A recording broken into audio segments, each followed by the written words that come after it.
네, 로잔 운동의 역사에 대해서 말씀을 드리기 위해서 이 자리에 섰습니다. 저는 동신교회 섬기고 있고 국제 로잔 이사로 섬기고 있습니다. 올해가 로잔 운동이 시작된 지 50주년이 되는 해입니다. 50년 전에 존 스토트 목사님과 미국의 빌리 그레이엄 목사님께서 세계 복음화를 위한 열정을 가지고 로잔 운동을 시작하셨습니다. 50년 동안의 역사를 이제 30분 안에 잘 설명드리도록 하겠습니다. 로잔은 스위스에 있는 도시 이름입니다. 제네바에서 1시간 떨어진 아주 아름다운 도시입니다. 1974년도에 스위스 로잔에서 제1차 국제복음주의 선교 대회가 열렸습니다. 150개국에서 2,400명의 선교 리더가 참석했습니다. 그리고 2차 대회는 1989년도에 필리핀 마닐라에서 열렸고요. 173개국에서 4,300명의 선교 리더들이 모였습니다. 3차 대회는 2010년 남아공 케이프타운에서 열렸고 198개국에서 4,000명의 선교 리더가 모였습니다. 그리고 올해 9월 달에 우리나라에서 4차 로잔 대회가 열리게 됩니다. 이렇게 쭉 히스토리를 보시면 로잔 대회는 15년이나 20년에 한 번씩 열리는 국제 이벤트구나 라고 생각하실 수 있습니다. 하지만 그렇지 않습니다. 각각의 로잔 대회 사이에는 전 세계적으로 약 100회가 넘는 다양한 종류의 국제 포럼과 컨퍼런스가 열리고 있습니다. 전 세계 권역별로, 그리고 선교의 각 주제별로, 이슈 네트워크별로 다양한 선교 대화와 협력이 일어나고 있습니다. 그러므로 로잔은 15년마다 한 번씩 있는 이벤트가 아니라 50년 동안 계속해서 이어지고 있는 선교 운동이라고 생각을 하시면 되겠습니다. 로잔이 1974년도에 스위스에서 시작되었던 역사적인 배경이 있습니다. 역사를 좋아하시는지 모르겠지만 짧게 설명을 드리겠습니다. 1960년대에 이제 가톨릭 교회와 또 흔히 말하는 메인라인 교단에서 이제 몇 가지 중요한 일들이 일어납니다. 1962년도에 가톨릭 교회에서 제2차 바티칸 공의회가 열립니다. 바티칸 공의회에 여러 가지 결정들이 있는데 그 중에 하나는 교회 바깥에도 구원이 있을 수 있다는 가능성을 인정했습니다.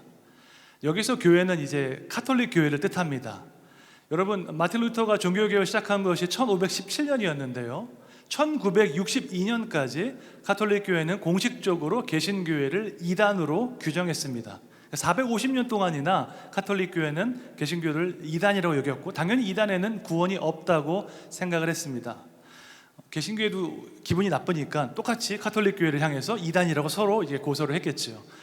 그러다가 마침내 카톨릭 교회가 1962년도에 카톨릭 교회 바깥, 다시 말해서 개신교회 안에도 구원의 가능성이 있다는 것을 인정했습니다. 이 의미에서는 좋은 의미인데 그것이 조금 더 확장되어서 칼 레너 같은 카톨릭 신학자는 힌두교든 불교든 이슬람교든 진실한 마음으로 그 종교를 믿고 그 일반 계시의 진리의 빛을 따라가다 보면 구원에 이를 수도 있는 가능성을 열어두기 시작했습니다. 그래서 그 이후로 가톨릭 교회는 종교 간의 대화를 강조하게 되고 상호 이해를 통한 선교를 이제 시작하게 되었습니다. 그것이 1962년도에 종교 다원주의가 본격적으로 시작되었습니다. 1968년에는 WCC 4차 대회가 스웨덴에 있는 웁살라라는 도시에서 열리게 됩니다. 웁살라 WCC 대회는 여러 가지 의미에서 중요한데요. 기존에는 하나님, 교회, 세상의 그 방식으로 선교를 이해했다면 하나님, 세상, 교회, 그 세상을 교회보다 더 앞세우기 시작했습니다. 왜냐하면 우리가 살아가는 이 세대에 어떻게 복음을 전해야 하는지 진지한 고민을 하다 보니까요, 세상이 어젠다를 정한다, 교회가 선교의 어젠다를 정하는 것이 아니라 세상이 교회의 어젠다를 정한다라는 문장과 함께 인간화, 모든 정치적, 사회적, 경제적 억압으로부터 해방되는 것을 선교의 궁극적인 목표로 정했습니다. 긍정적으로 보자면 너무 영적으로만, 너무 종교적으로만 본 것이 아니라 총체적으로 포괄적으로 구원을 의미하는 측면에서는 좋지만 인간화라고 했을 때 정치, 사회, 경제적 해방은 예수님 없이도 가능한 겁니다. 성령의 역사 없이도 가능합니다. 그러다 보니까는 대단히 선교 신학이 자유주의적으로 흐르게 되었습니다. 제2차 바티칸 공의회와 WCC 4차 대회 이후로 전 세계 교회는 상당히 자유주의적인 신학과 또 종교 다원주의의 위협을 받게 되었습니다. 그러자 미국과 영국의 복음주의자들이 그러면 우리가 복음주의 신앙에 근거한 선교 신학이 무엇인지, 선교의 목표가 무엇인지 이야기해야 될 필요성을 느꼈습니다. 그것이 바로 미국의 빌리 그레이엄 목사님과 영국의 존 스튜어트 목사님께서 함께 로잔 대회를 기획하게 된 계기였습니다. 1차 로잔 대회의 공식 문서인 로잔 언약, 로잔 커버넌트는 교회사 학자들이 말하기를 20세기에 발표된 모든 기독교 문서 중에서 가장 중요한 문서라고 인정합니다. 대부분의 선교단체들은 로잔 언약을 기본 문서로 채택하고 있습니다. 총 15개의 항목으로 되어 있는데 예수 그리스도의 유일성과 성경의 절대적 권위, 복음 전도의 본질에 대해서, 총체적 선교에 대해서 아주 복음주의적인 시각으로 잘 정리하고 있습니다. 여기서 이제 복음주의가 무엇인가가 중요한데요. 잠시 후에 말씀드리겠습니다. 1차 로잔 대회 또 다른 결과 중에 하나는 미전도 종족이라는 개념입니다. 선교에 조금이라도 관심이 있으신 분이라면 미전도 종족이라는 개념을 다 들어보셨을 것입니다. 그 이전에 1974년 1차 로잔 대회 이전까지는 선교를 생각할 때 국가 단위로 생각했습니다. 당신은 어디 선교사입니까? 라고 말하면 저는 중국 선교사입니다. 저는 일본 선교사입니다 라고 이야기를 했습니다. 하지만 국가 단위로 선교를 생각할 때 전 세계 국가는 유엔 통계에 따르면 206개가 있습니다. 하지만 민족으로 따진다면 17,000개가 넘는 민족, 언어와 문화로 구분할 수 있는 민족들이 존재합니다. 마태복음 28장에 보면 예수님께서 모든 민족으로 제자를 삼으라라고 하셨기 때문에 우리가 국가 단위로 선교를 생각할 것이 아니라 종족 단위로, 민족 단위로 선교를 생각해서 아직까지 복음을 들어보지 못한 민족을 향해서 나아가야 한다는 개념이 미전도 종족 개념입니다. 이것이 발표된 것이 1차 로잔 대회였습니다. 또한 총체적 선교라고요. 잘 아시겠지만 보수적인 복음주의자들은 복음 전도를 강조하고 조금 더 중도적인 복음주의자들은 사회적 변화와 사회적 책임까지 강조합니다. 항상 싸우죠. 복음 전도가 중요한지 사회적 책임이 중요한지를 가지고 논쟁이 많이 있는데 싸울 것이 아니라 복음 안에는 이미 영적인 문제와 현실적인 문제를 다 포괄하는 총체적인 개념이 있기 때문에 복음 전도와 사회적 참여가 함께 동전의 양면과 같이 선교의 중요한 핵심이다라는 총체적 복음이라는 선교라는 개념이 1차 로잔 대회 때 발표되었습니다. 2차 로잔 대회는 필리핀 마닐라에서 열렸는데요. 마닐라 선언이라는 문서가 공식적으로 나왔습니다. 그 문서도 가만히 이렇게 읽어보시면은 평신도 리더들의 역할이 아주 강조되고 있습니다.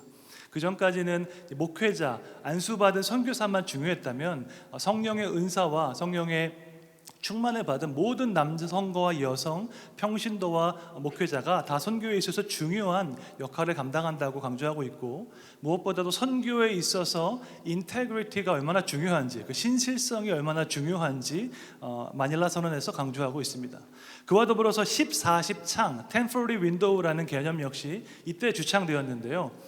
미전도 종족이 가장 많이 밀집되어 있는 그 지역이 세계 지도를 놓고 봤을 때 북위 10도에서 북위 40도 사이에 있는 북아프리카와 중동 지역과 인도와 중국에 많이 몰려 있다. 그러므로 10-40 창문 지역으로 더 많은 선교사들을 보내야 한다라는 개념이 제2차 로잔 대회 때 발표되었습니다. 이와 같이 사실 로잔 대회는 글로벌 플랫폼과 같습니다. 누구든지 와서 세계 선교에 대해서 중요한 현황과 과제와 전략을 나눌 수 있고요. 그것이 참가자들의 공감대를 산다면 함께 공유되고 확산되어서 실제 선교 현장에 적용될 수 있는 그런 글로벌 플랫폼 역할을 로잔 운동이 감당해 왔습니다. 3차 로잔 대회는 남아공 케이프타운에서 열렸습니다. 케이프타운 서약이라는 문서가 발표되었습니다. 하나님의 선교, 미시오 데이라는 그 개념을 복음주의적인 관점에서 아주 아름답게 정리했습니다. 존 스튜어트 목사님의 후계자라고 불리는 크리스토퍼 라이트 박사님께서 이 문서를 총괄하셨는데, 읽어보면 우리는 하나님을 사랑하고 하나님의 선교를 사랑하고 하나님의 세상을 사랑한다라는 이 love language로, 사랑의 언어로 아름답게 선교에 대해서 기술하고 있습니다. 그리고 25개의 이슈 네트워크가 이때 이제 시작되었습니다. 디아스포라라든지 일터 신학이라든지 아니면 지금 많이 알려진 비즈니스 에즈 미션 같은 경우에 2024년에는 비즈니스 에즈 미션이 아주 당연한 선교의 방식이지만 불과 15년 전만 해도요, 저는 비즈니스 에즈 미션 선교사입니다라고 말하면 어떻게 비즈니스가 선교사가 될 수 있습니까? 라고 사람들이 의문을 품었던 시기였습니다. 하지만 3차 로잔 대회를 통해서 비즈니스 선교 역시 아주 중요하고 합당한 선교의 방법이라는 것이 함께 공유되었고 전 세계로 확산되었습니다. 이와 같이 각각의 로잔 대회는 아주 중요한 역사적인 그런 유산들을, 그런 중요한 결과물들을 만들어냈습니다. 그럼 로잔을 이해하기 위해서 어떻게, 사실 아주 광범위한 내용이기 때문에 키워드를 가지고 말씀드리는 것이 좋다고 생각합니다. 로잔을 이해하는 네 개의 키워드가 있습니다. 그것은 세계, 복음주의, 선교, 운동이라는 네 개의 키워드입니다. 첫 번째로 세계라는 개념은요, 기독교 복음은 전 세계 모든 민족을 위한 하나님의 보편적인 진리이고 보편적인 구원이라는 신학입니다. 하나님께서 아브라함을 선택하실 때 아브라함만 사랑해서 택하신 것이 아니라 아브라함을 통해서 모든 민족을 축복하기 위해서 아브라함과 이스라엘 민족을 택하셨습니다. 이것은 창세기 12장에도 잘 나와 있고요, 출애굽기 19장 그 10계명 전문에도 아주 잘 나와 있습니다. 온 세계가 나에게 속하였지만 너희는 제사장 나라가 되어서 이 복음의 메시지를 온 세계에 전하라는 그러한 책무를 주셨습니다. 기독교만이 전 세계 모든 종교와 구별되는 독특한 면이 몇 가지가 있는데요, 그 중에 한 가지가 성경이 기록된 방식에 있습니다. 여러분, 전 세계 모든 종교는요, 창시자의 언어로 그들의 경전이 기록되었습니다. 예를 들어서 이슬람의 경전인 쿠란은 아랍어로 기록되었습니다. 왜냐하면 그들의 선지자인 무하마드가 아랍어로 말했기 때문이죠. 유교의 경전인 13경은 중국어로 기록되었습니다. 왜냐하면 그들의 창시자인 공자가 중국어로 말을 했으니까요. 하지만 우리가 믿는 우리의 주님 예수님께서는 아람어로 천국 복음을 말씀하셨습니다. 하지만 신약 성경은 헬라어로 기록되었습니다. 그러면 이곳에 계신 신약학자들은 헬라어가 아주 특별한 하나님의 언어라고 주장하시겠지만 그렇지 않습니다. 헬라어는 그 당시 1세기 그레코 로만 사회에서의 링과 프랑카, 보편 언어였습니다. 오늘날로 따지면 영어랑 똑같죠. 가장 많은 사람들이 사용하는 언어로 신약 성경이 기록되었습니다. 그 말은 예수님께서 선포하신 아람어로 선포하신 영원한 천국 진리가, 천국 복음이 다른 언어로 100% 가감 없이 번역될 수 있다 하는 사실입니다. 이 번역 가능성, 성경의 번역 가능성이야말로 기독교 복음이 전 세계 모든 민족을 위한 것이라는 아주 중요한 특징을 보여주고 있습니다. 제가 대구동신교회 오기 전에 아프리카 부룬디라는 나라에서 6년 동안 선교사로 사역을 했는데요, 저희 딸이 다니는 학교에 한국 친구는 없었고 인종적으로 가장 가까운 친구가 파키스탄 친구였습니다. 그 파키스탄 친구의 부모님은 영국에서 공부한 엘리트였고요, 아프리카에서 영어로 된 가르치는 학교를 아이들 보냈는데 신기하게도 그 파키스탄 부모가 자기 딸한테, 7살 된 딸한테 아랍어를 가르쳤습니다.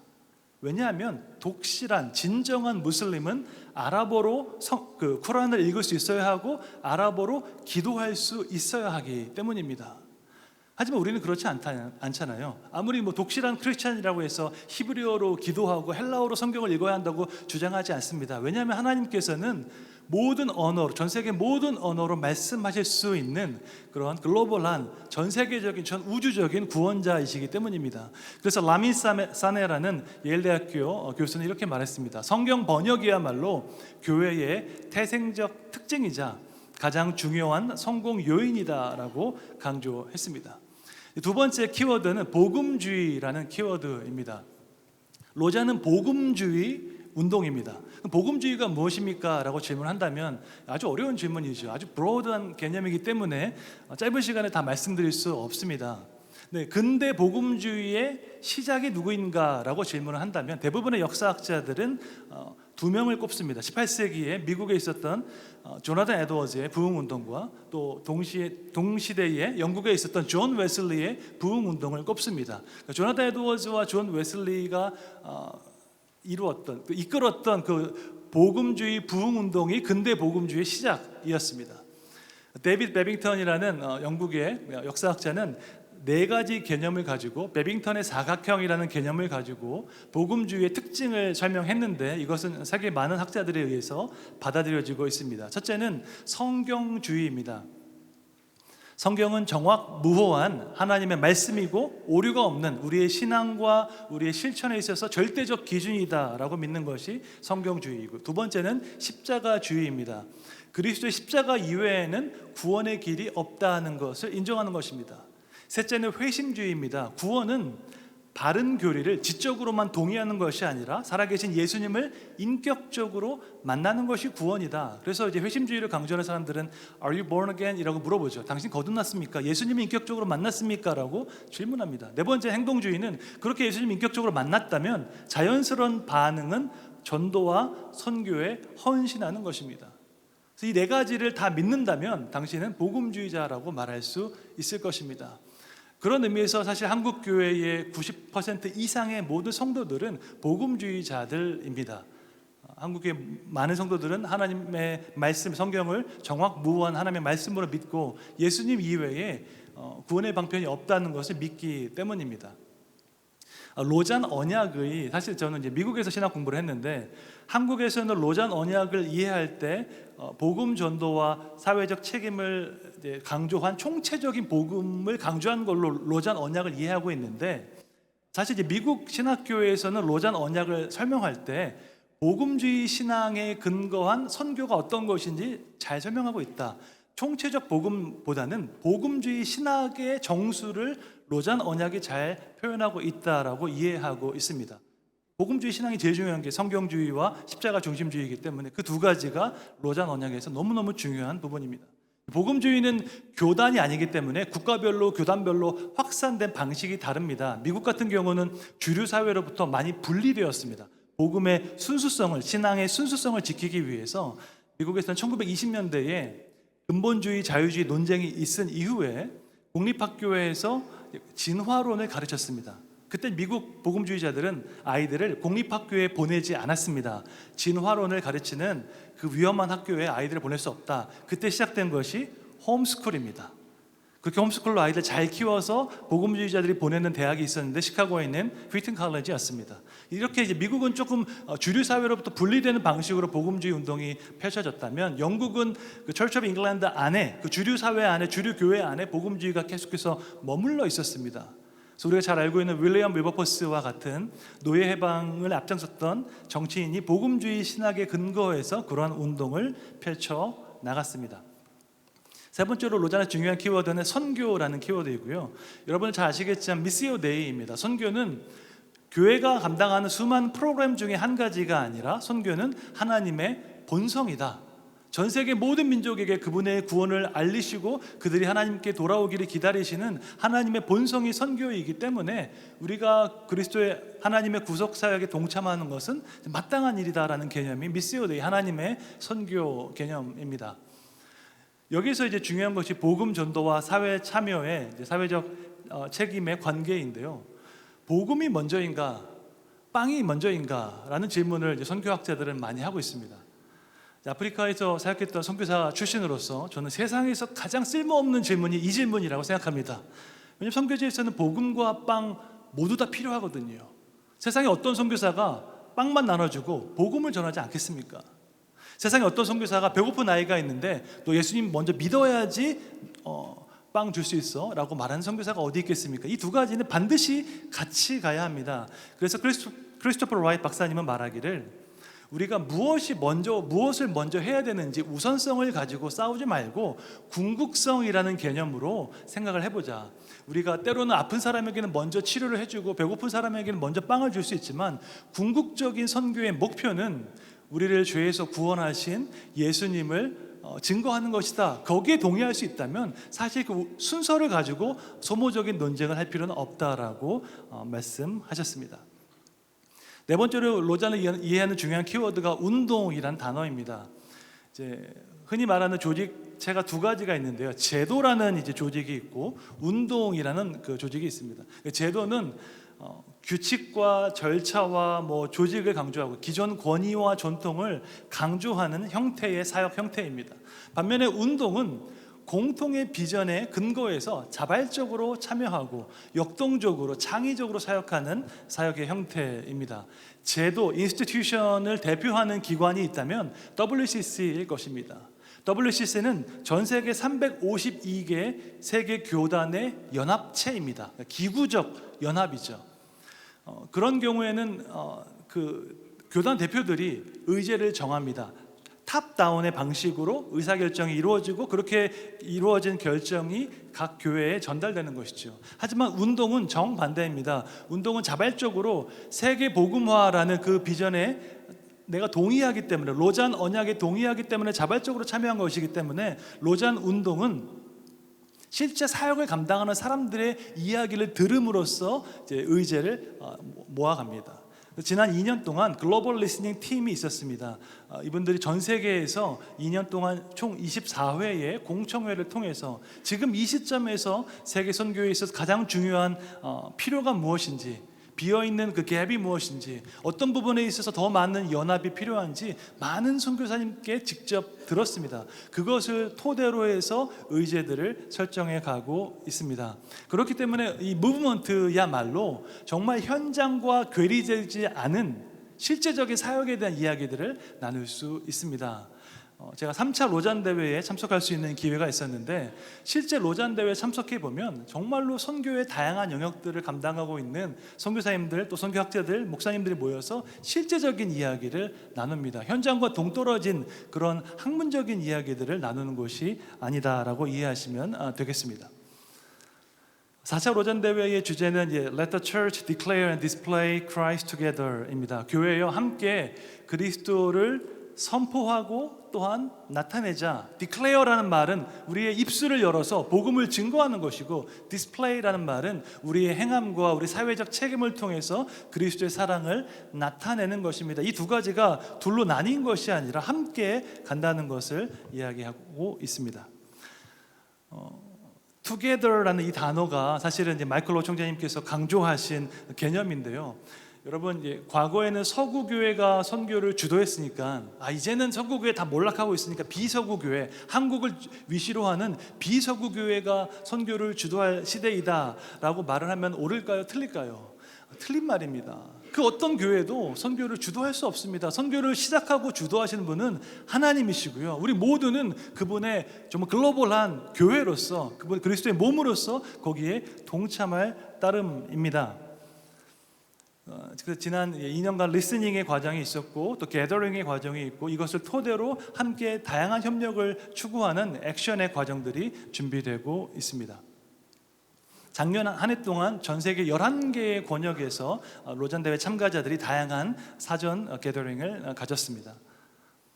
이것은 이제 실제 로잔 대회의 일정표인데요. 이에 대해서는 한철호 선교사님께서 저 이후에 계속해서 강의해 주시겠습니다. 4차 로잔 대회 주요 의제를 살펴보면 디지털 시대의 사역이 무엇인가, 온라인 성경, 이 온라인 시대의 교회 형태, 제자 훈련, 우리가 전도는 어떻게 할 것인가에 대해서 이 디지털 시대를 더 깊이 생각해 보자 합니다. 또한 다중심적 선교 사역에 대해서, 다중심적이라고 했을 때는 polycentric이거든요. 하나의 중심이 아니라 다양한 중심이 있다는 것입니다. 이것이야말로 또 하나 기독교가 다른 종교와 구별되는 아주 중요한 특징입니다. 전 세계 모든 종교는 그 종교의 중심지가 있습니다. 이슬람의 중심지는 메카이고 힌두교의 중심지는 인도입니다. 그러면 기독교의 중심지는 어디입니까? 여러분, 초대교회 때부터 교구가 4개 있었습니다. 예루살렘, 안디옥, 로마, 알렉산드리아. 초대교회 시작부터 기독교는 4개의 교구로 시작되었습니다. 그 이후로 캔터베리, 컨스탄티노플, 비텐베르크, 제네바 등 기독교는 수많은 중심들을 가진 폴리센트릭한 그런 운동이었습니다. 우리가 흔히 어떤 선교단체에서 복음의 서진을 강조할 때가 있습니다. 복음이 예루살렘을 시작해서 유럽으로 가고, 유럽에서 미국으로 가고, 미국에서 한국으로 왔고, 이제 한국에서 백투 제루살렘 하면은 그때 예수님께서 재림하실 것이다 라는 복음의 서진과 백투 예루살렘 운동을 벌이시는 분들이 계신데, 세계 기독교 역사를 전공한 학자로서 저는 그런 관점은 매우 편협하고 아주 단순화된 그 역사적 관점이라고 생각합니다. 왜냐하면 복음은 한 방향으로 진행된 것이 아니라 그 시작부터 여러 방향으로 동서남북으로 다양하게 전파되었기 때문입니다. 예를 들어서 영국의 청교도들이 북미 대륙으로 갔던 것이 1620년이었습니다. 근데 그보다 100년 전에 이탈리아 예수의 선교사들이 중국으로 갔고 일본으로 갔고 인도로 갔습니다. 복음이 동쪽으로만 간 것이 아니라 서쪽으로만 간 것이 아니라 이미 동쪽으로 훨씬 더 전부터 전파되었던 것입니다. 그러므로 이제 다중심적 하나의 중심이 있는 것이 아니라 하나의 주도적인 교회가 있는 것이 아니라 전 세계 모든 교회가 그리스도의 몸으로서 함께 협력하고 동역하는 것이 이제 21세기 선교의 중요한 특징이라고 할 수 있겠습니다. 세 번째는 선교와 거룩함입니다. 정직과 반부패에 대해서, 통전적 영성에 대해서, 또 지도자의 품성 개발에 대해서 논의하고자 합니다. 네 번째는 선교와 공동체입니다. 이주민 사역에 대해서, 한국에만 해도 250만 명이 넘는 이주민들이 살고 있습니다. 그들은 새로운 환경에 왔기 때문에 훨씬 더 새로운 아이디어에 마음이 열려있는 사람들입니다. 이 이주민 사역, 디아스포라 글로벌 포럼이야말로 3차 로잔 대회 아주 중요한 결과물이었고요. 그 이후로 이주민 사역을 위한 네트워크가 전 세계적으로 아주 잘 일어나고 있습니다. 또 도시 공동체에 대해서, 디지털 공동체에 대해서 논의하고자 합니다. 다섯 번째로는 사회적 상호 교류에 대해서, 종교의 자유, 창조 세계 돌봄, 일터 사역에 대해서도 이야기하고자 합니다. 창조 세계 돌봄, 크리에이션 케어 같은 경우는 많은 청년 세대들이 관심을 많이 가지고 있는 영역입니다. 지금까지는 주로 WCC 계열에서 이런 강조들을 많이 해왔는데요. 제가 관찰한 결과 WCC는 어떤 담론에는 강하지만 실제로 그 일을 사역을 하는 사람들은 대부분 다 복음주의자들입니다. 실제로 그 일을 하고 있는 사람들의 목소리를 듣고 그들의 전략을 듣는 시간이 4차 로잔대회 시간이 될 것입니다. 로잔대회와 한국 선교에 대해서 마지막으로 짧게 말씀드리겠습니다. 한국 교회의 강점과 약점이 분명합니다. 이 자리에 계신 분들 잘 아시는 것처럼 한국 교회는 아주 뜨거운 복음주의 신앙이 있습니다. 정말 21세기 다원주의 사회에도 이 성경의 절대적인 진리에 순종하는 아름다운 믿음이 있습니다. 또한 한국 사역자들, 오늘 월요일인데 오시느라 수고 많으셨습니다. 한국 사역자들 헌신적이죠. 희생하죠. 저 아프리카에 있을 때 미국 선교사님 친구들은 1년에 2번 휴가를 갔습니다. 크리스마스 때 휴가 가고 여름에 휴가 갔습니다. 한국 선교사님들은 휴가를 가지 않았습니다. 그렇게 헌신적으로 사역하고 있죠. 너무 아름다운 전통입니다. 또 우리에겐 기도와 영성이라는 뜨거운 또 전통이 있습니다. 반면에 우리에게 약점도 많이 있죠. 우리는 개교회주의라는 치명적인 약점이 있습니다. 또 성장주의, 물량주의, 열매를 빨리 보여줘야 한다는 약점도 있습니다. 또 우리가 과거에 비판했던 서양 선교사처럼 우리도 일방주의적으로 사역을 하는 경향이 많이 있습니다. 선교제에 가면 한국에서 하던 그대로 이제 적용해서 사역을 진행하는 것이지요. 제가 생각하는 정말로 좋은 선교사는 현지인을 사랑하는 선교사가 아니라 현지인을 존중하고 존경할 수 있는 선교사가 정말로 훌륭한 선교사라고 생각합니다. 로잔 운동은 다중심적 세계 선교를 위한 글로벌 플랫폼 같습니다. 페이스북 같고요, 아마존이나 유튜브 같습니다. 유튜브 주인이 있습니까? 누구든지 그 자리에 자기의 아이디어를 올리고 그것이 호응을 받고 그것이 공유되고 퍼지는 그런 플랫폼입니다. 마찬가지로 로잔 운동도 그와 같은 역할을 하고 있습니다. 4차 로잔 대회는 한국 교회가 이렇게 부흥했다, 이렇게 선교사 많이 보낸다라는 승리주의를 자랑하는 시간이 결코 아니고, 우리 역시 예수 그리스도의 우주적인 교회의 한 부분으로서 정말 공헌하고 또한 겸손하게 듣는 시간이 되어야 할 줄로 믿습니다. 로잔 운동이 이러한 역사적인 흐름을 가지고, 이런 역사적인 유산을 가지고 지금까지 이어져 왔고요. 저 이후에 한철호 선생님께서 나오셔서 4차 대회에 대해서 또 로잔 운동이 한국 교회에 어떤 영향을 끼칠 것인지에 대해서 말씀드리겠습니다. 함께 기도하고 마무리하겠습니다. 세계 모든 민족을 사랑하시는 하나님, 한국 교회를 사랑하여 주시고 지금까지 인도하여 주시고 천사도 흠모하는 이 선교적 사명을 맡겨주심에 감사드립니다. 4차 로잔 대회를 한국에서 열리게 하신 그 은혜에 감사드리고, 우리가 겸손한 마음으로 이 대회를 잘 준비할 수 있도록 성령께서 역사하여 주시옵소서. 하나님, 우리의 어떠함과 우리의 승리주의와 우리의 열매를 자랑하는 시간이 아니라 겸손한 마음으로 하나님께서 열방 가운데서 하시는 일들을 보고 듣고 배우고, 또한 우리가 할 수 있는 부분에서 기쁨으로 겸손하게 공헌하는 귀한 시간 되게 하여 주시옵소서. 3일 동안의 모든 이 컨퍼런스를 주님께서 친히 주관하여 주시옵소서. 감사드리고 예수님의 이름으로 기도드립니다. 아멘.